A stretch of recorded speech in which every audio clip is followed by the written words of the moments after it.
co-host Arif Roslin, dan seluruh peserta diskusi yang berbahagia. Alhamdulillah pada hari ini kita bisa hadir dalam diskusi tentang bukunya, tentang Golkar sejarah yang hilang, akar pemikiran dan dinamika.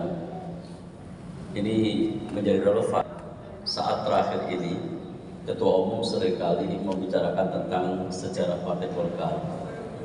Kita akan melihat dalam perspektif yang lain dari sisi David Brief.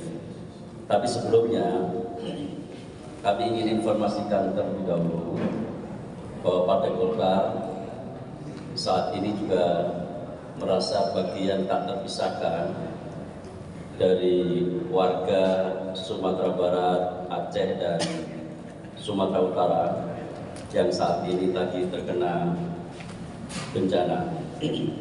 Di Partai Golkar ingin menyampaikan belasungkawa sekaligus kita sudah mengirimkan tim yang cukup banyak ke lokasi bencana. Penting saya informasikan karena sekarang ini di media sosial itu ada orang yang iseng. Orang kan dengan diskusi nanti dipikir, nir simpati saat-saat bencana kita membahas yang lain. Padahal kita sudah kumpulkan donasi yang cukup lumayan dan sudah mengirimkan tim, sudah berada di lokasi bencana lebih dari seminggu, dan hari ini, kemarin dan hari ini lagi berangkat tim juga sekitar 50 orang gelombang kedua untuk membantu saudara-saudara kita di lokasi bencana.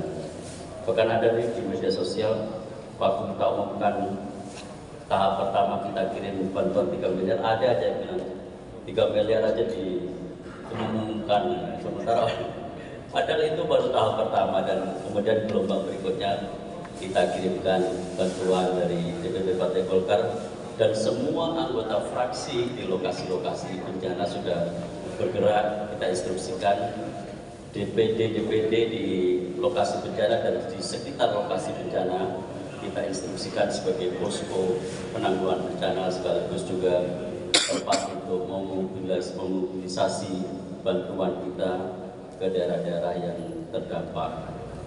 Kita doakan sekali lagi mudah-mudahan saudara-saudara kita yang terkena bencana mendapatkan kekuatan dari Allah Subhanahu wa taala. Amin. Amin. Kembali ke tema diskusi kita. Akar pemikiran itu sangat penting. Saya ketika membaca bukunya David Brief itu juga setidak-tidaknya 2 hal.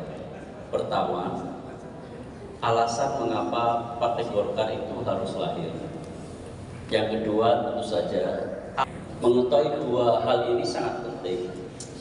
Karena kalau kita tidak mengetahui alasan kelahiran dan tujuan apa Partai Golkar, kelompok besar, kumpulan dari organisasi-organisasi fungsional yang disebut sebagai golongan fungsional, 97 organisasi, lalu berkembang menjadi 200, berkembang lagi menjadi sekitar 300 dan seterusnya. Dari namanya saja kelompok fungsional, artinya non politik. Karena itu orang yang memiliki keahlian meritokrasi sekaligus memiliki keahlian teknokrasi, karena Partai Golkar adalah kelompok-kelompok fungsional yang sebenarnya non politik dan tidak kental secara politik.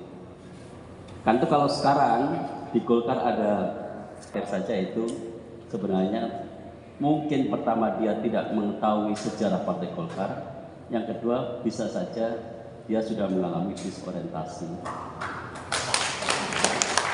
Karena yang itu adalah legacy, adalah karya, adalah keahlian. Karena tadi sejarahnya itu seperti itu, dan itu berpengaruh sampai sekarang. Karena sudah turun-temurun seperti itu, benang merahnya memang sejak kelahirannya seperti itu, dan itu sangat berpengaruh terhadap kultur Partai Golkar selama ini. Mudah-mudahan kita bisa Pak JJ Rizal, dan ini banyak profesor-profesor, ada Profesor Edin di belakang bersembunyi di sana supaya nggak kelihatan. Ada juga Dr. Heri Boni. Dr. Heri sudah siap menyiapkan catatan kritis terhadap David Golkar lahir. Karena kita sekarang sudah dalam posisi pengambil keputusan, jangan sampai saya yang justru mengalami disorientasi. Saya pikir itu, terima kasih. Selamat menimba ilmu. Penting bagi kita untuk memperbanyak stock of knowledge kita, makin mudah kita menggait knowledge berikutnya. Terima kasih. Assalamualaikum warahmatullahi wabarakatuh. Ini di tengah kerumunan yang quote-unquote anti Golkar waktu itu, Pak. Jadi di Kobam pada saat saya bilang saya orang Golkar, saya minta saran apa yang harus saya lakukan. Kata beliau harusnya keluar dari Golkar. Cerita dulu kenapa kami dari komunitas Babu itu menerbitkan buku terjemahan dari karya Pak David Reeve. Sebelum perjumpaan saya terkait dengan buku Golkar ini, Pak David ini sebenarnya semacam legenda hidup ya di Fakultas Sastra